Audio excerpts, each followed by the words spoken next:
1970 का इंडिया सोचो। कार लेना मतलब एक सपना, और वो भी ऐसा सपना जिसमें वेटिंग लिस्ट 5 से 7 साल की होती थी। और कार चॉइसेस थी सिर्फ हिंदुस्तान एम्बेसडर या प्रीमियर पद्मिनी। कार बनाना और बेचना इतना रेगुलेटेड होता था कि नए मॉडल्स तो आते ही नहीं थे।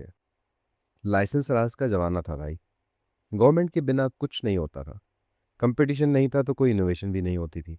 सिर्फ 30-40 हज़ार कार्स पूरे साल भर में बनती थी, और लोगों के लिए कार का मतलब था स्टेटस सिंबल।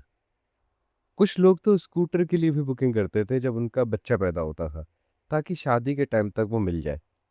देश को एक ऐसी कार चाहिए थी जो आम आदमी के लिए हो, अफोर्डेबल हो, रिलायबल हो, और सबके सपने को पूरा करे कार ओनिंग के।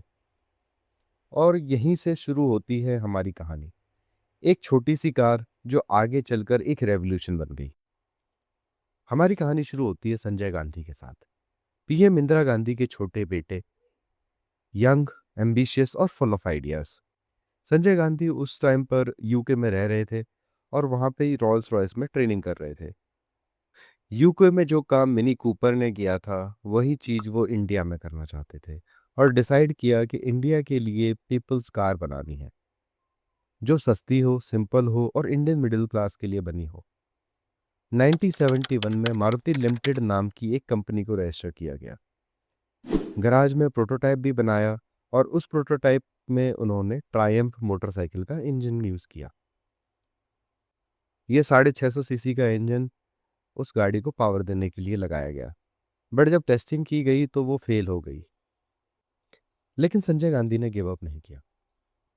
गवर्नमेंट पावर में थी, और गवर्नमेंट ने उनको 50,000 कार्स बनाने का लाइसेंस भी दे दिया। इमरजेंसी के बाद संजय गांधी पॉलिटिक्स में बिजी हो गए। प्रोजेक्ट स्लो पड़ गया, और 1977 में गवर्नमेंट चेंज हुई, और 1978 तक मारुति लिमिटेड को ऑफिशियली बंद कर दिया गया। सपना वहीं का वहीं रह गया। अब कहानी बढ़ती है 1980 के दशक में। उस समय संजय गांधी का एक ट्रेजिक प्लेन क्रैश हुआ, जिसमें उनका देहांत हो गया। यह इंदिरा गांधी के लिए बहुत टफ टाइम था, और मारुति के साथ संजय गांधी का जो एक कनेक्शन था, उसको देखते हुए इंदिरा गांधी ने डिसाइड किया कि ये सपना वो अधूरा नहीं रहने देंगी, और इस चीज को वो आगे बढ़ाएंगी। 1981 में मारुति उद्योग लिमिटेड का जन्म हुआ, एक नई गवर्नमेंट बैक्ड कंपनी जो एक बार फिर से पीपल्स कार बनाएगी और संजय गांधी के सपने को पूरा करेगी। उस समय टीम में आए वी कृष्णमूर्ति और आरसी भार्गव। दोनों ब्यूरोक्रेट्स थे, बट फुल कमिटमेंट के साथ। दोनों के दोनों ब्यूरोक्रेट्स थे, और इनको कार बनाने का कोई भी एक्सपीरियंस नहीं था, पर एक जुनून और एक सपना था। उस समय उन्होंने एक बुक उठाई, वर्ल्ड कार्स, और देखा कौन से पार्टनर सही रहेंगे। फिर मारुति के पार्टनर ढूंढने के लिए ग्लोबल हंट स्टार्ट हुआ। फिएट, फोक्सवैगन, निसान, फोर्ड, सबको कांटेक्ट किया गया। रेनॉल्ट से बात चली, लेकिन उनकी गाड़ी का इंजन इतना महंगा था कि एंड तक आते आते गाड़ी 1.5 लाख रुपए से ऊपर की पड़ जाती। तो यहाँ का प्लान फेल हो गया।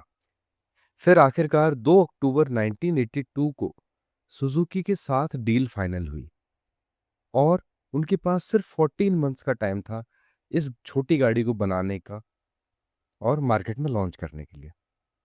टाइम कम था, लेकिन जोश बहुत ज्यादा। मारुति सुजुकी के चेयरमैन आरसी भार्गव अपनी किताब द मारुति स्टोरी में लिखते हैं कि डील साइन होने की खुशी में सेलिब्रेशन तो बनता था, लेकिन 2 अक्टूबर को शराबबंदी थी, गांधी जयंती जो थी।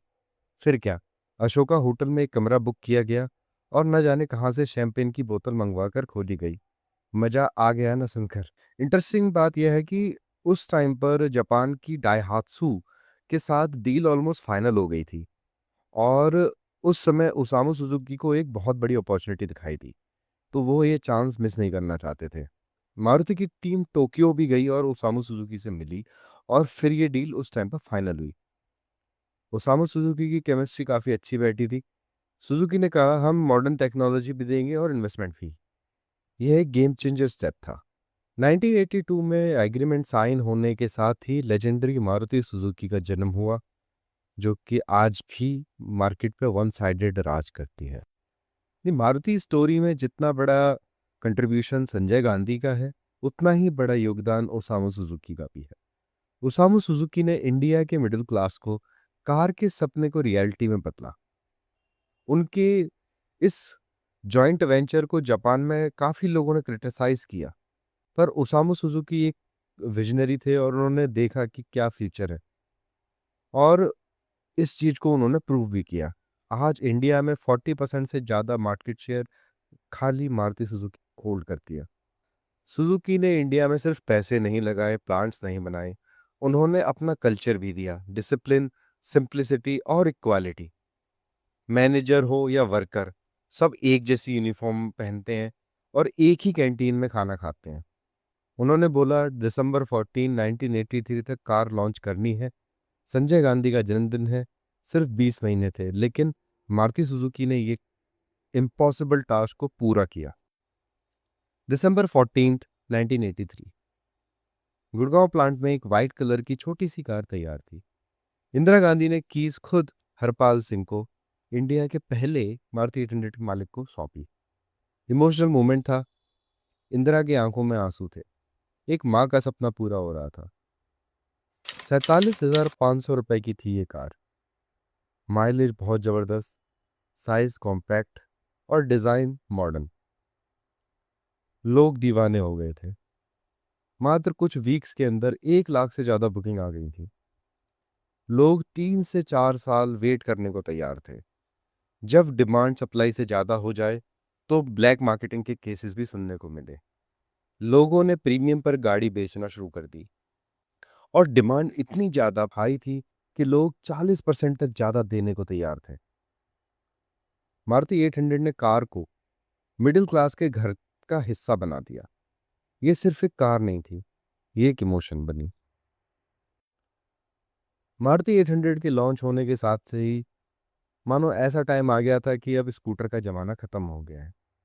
पूरी फैमिली एक कार में ट्रैवल कर सकती। लड़कियां ड्राइविंग सीखने लगी, नए घर बनने शुरू हो गए सबर्ब्स में, family road trips, weekend getaways, सब ये कार की वजह से पॉसिबल हुआ। ये कार हर गली, हर शहर, हर नुक्कड़ में मिलती थी, शिलोंग से लेके शिमला तक। फिल्म में, एड्स में, शादियों में, हर जगह मारुति 800 छाई हुई थी। बॉलीवुड ने भी इस कार को काफी आइकॉनिक बना दिया, और लोग इसे सिर्फ चला नहीं रहे थे, वो इसे प्यार कर रहे थे। सर्विस चीप थी, माइलेज कमाल था, और मैकेनिक्स इसके इंजन को आंख बंद करके रिपेयर कर सकते थे। ये सब सुन के काफी अजीब लगता है आज की डेट में, लेकिन उस टाइम पे जब हमारे पास चॉइसेस नहीं थी, गाड़ी के नाम पर या तो हिंदुस्तान एम्बेसडर थी या फिर प्रीमियर पद्मिनी, दोनों ही गाड़ियां काफी अनरिलायबल साबित होती थी और डिपेंडेबल नहीं थी। रिपेयर्स भी महंगे थे, माइलेज भी कम थी, और पावर भी। उस समय मारुति 800 ने एक नया रेवोल्यूशन इंडिया में स्टार्ट किया। जैसे जैसे टाइम बढ़ता गया वैसे वैसे मारुति 800 इवॉल्व होती चली गई। 1986 में नए लुक्स, फिर 1990s में 5 स्पीड गियर बॉक्स और ऑप्शनल एसी का ऑप्शन भी आया, और एसी वाली गाड़ी की कीमत थी 70,000। और 2000 में पॉल्यूशन नॉर्म्स के चलते MPFI इंजन भी लॉन्च हुआ। सेल्स तो रॉकेट थी, 10 लाख यूनिट 1997 तक, 20 लाख यूनिट्स 2003 तक, और सबसे ज्यादा बिकने वाली कार बनी इंडिया में। अगर हम कंपटीशन की बात करें तो उस टाइम पर Hyundai सेंट्रो, डेवू मटीज, टाटा इंडिका जैसे कई प्रोडक्ट लॉन्च हुए, लेकिन मारुति 800 का वन साइडेड डोमिनेंस रहा और एक काफी लॉयल फैन बेस।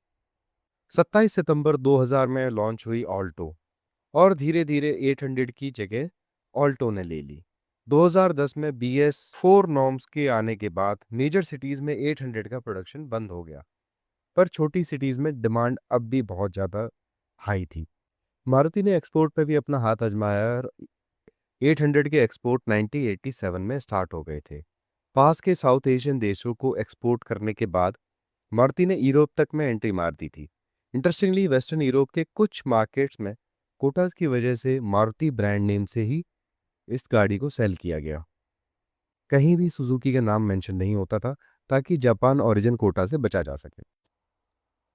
800 की सक्सेस ने मारुति को कॉन्फिडेंस दिया कि वो अलग अलग सेगमेंट्स में एंट्री करें। 1984 में लॉन्च हुई मारुति ओमनी मिनी वैन, एक छोटी फैमिली वैन जिसे आप गुड्स या फैमिली आउटिंग दोनों के लिए यूज कर सकते थे। ओमनी आज भी इंडिया की one of the most recognisable और आइकॉनिक कार्स में से एक है। फिर 1995 में इंडिया की iconic off roader Maruti Gypsy launch हुई। 1990s में पहली सेडान लॉन्च हुई मारुति की तरफ से, जो कि थी मारुति 1000, और इसका फेसलिफ्ट 1994 में लॉन्च हुआ मारुति स्टीम के नाम से। और प्रीमियम हैचबैक की भी शुरुआत मारुति ने ही करी। 1993 में जैन नाम से लॉन्च हुई प्रीमियम हैचबैक, जो अपने कॉम्पैक्ट और स्पोर्टी डिज़ाइन के लिए बहुत ज़्यादा फेमस हुई। ये सारी गाड़ियां एक के बाद एक लॉन्च करके मारुति सुजुकी ने इंडियन मार्केट पर राज करना शुरू कर दिया। बट कहानी का हीरो फिर भी मारुति 800 ही रहा। हर सफ़र की तरह मारुति 800 का भी सफ़र ख़त्म हो रहा था। 2010 के अराउंड टफर इमिशन नॉर्म्स आ गए थे। कंपनी ने डिसाइड किया कि वो मारुति 800 को अपग्रेड नहीं करेंगे। इंस्टेड उन्होंने ऑल्टो 800 लॉन्च की। इसकी वजह से मारुति 800 को फेज आउट 13 बड़े शहरों में हो गया और धीरे धीरे प्रोडक्शन 2014 तक बंद कर दी गई। सेल्स नंबर भी गिर रहे थे। 2009 से 10 में लगभग 33,000 मारुति 800 बिकी। कंपटीशन भी बढ़ता जा रहा था। लॉन्च होने से 2014 के बीच लगभग 28,70,000 से ज़्यादा मारुति 800 बनाई गई, जिसमें से 26 लाख से ज़्यादा इंडिया में ही सेल हुई। ये है मारुति 800 की लेगेसी। और जो फर्स्ट मारुति 800 थी हरपाल सिंह की, उसको मारुति ने रिस्टोर किया और म्यूजियम में रखा। लोग आज भी उसे देखकर प्राउड फील करते हैं। कार शोज में आज भी मारुति 800 दिखती है, शाइनिंग लाइक ए स्टार। आज भी जब हम रोड पे चलेंगे तो कहीं ना कहीं एक मारुति 800 जरूर दिख जाएगी। कई लोगों ने इसे लविंगली मेंटेन किया है, कुछ लोगों ने मॉडिफाई कर दिया और कुछ लोगों ने अपनी गाड़ी को क्लासिक स्टेटस दे दिया है। इस गाड़ी की लेगेसी सिंपल है। यह इंडिया की ऑटोमोटिव हिस्ट्री का टर्निंग पॉइंट था। पहली बार इंडियंस को reliable, modern, fuel efficient hatchback मिली, जिससे उन्होंने सपना देखा कि मैं भी गाड़ी खरीद सकता हूं। उसके बाद मार्केट में इतना कंपटीशन आया कि आज हम सब अफोर्डेबल और बजट कार्स की बात करते हैं, पर सबकी इंस्पिरेशन मारुति 800 ही है। इस कार ने देश को बदलने में भी हेल्प की। ऑटो इंडस्ट्री ग्रो हुई, खूब सारे जॉब्स क्रिएट हुए, इकोनॉमी उठी। मारुति सुजुकी की जो मार्केट लीडरशिप है, उसका फाउंडेशन भी मारुति 800 ने ही रखा। दोस्तों, मारुति 800 कोई कार भर नहीं थी। ये एक पूरी जनरेशन की एस्पिरेशन का सिंबल था। 14 दिसंबर 1983 से लेके 18 जनवरी 2014 तक इस गाड़ी ने करोड़ों लोगों की जिंदगी बदल दी। ये गाड़ी सिखाती है कि जब सपना बड़ा हो और विजन क्लियर हो, तो आप एक पूरे देश का लैंडस्केप बदल सकते हो। आज हमारे पास हजारों ऑप्शंस हैं, hatchback, sedan, SUVs, electric. But हम कभी ये नहीं भूल सकते कि एक छोटी सी मारुति 800 ही वही पहली कदम थी जो इंडिया के आम आदमी को गाड़ी रखने के सपने तक लेके आई। अगर आपके घर में भी कभी मारुति 800 रही हो, या आपने चलाई हो, या अभी भी चला रहे हो, कमेंट सेक्शन में जरूर बताएं, क्योंकि जितनी स्टोरीज हैं उतनी ही यादें जुड़ी हैं इस आइकॉनिक गाड़ी के साथ। मैं हूं आशीष और आप देख रहे थे ये special video on the legendary Maruti 800। मिलते हैं अगले वीडियो में। तब तक के लिए drive safe and take care.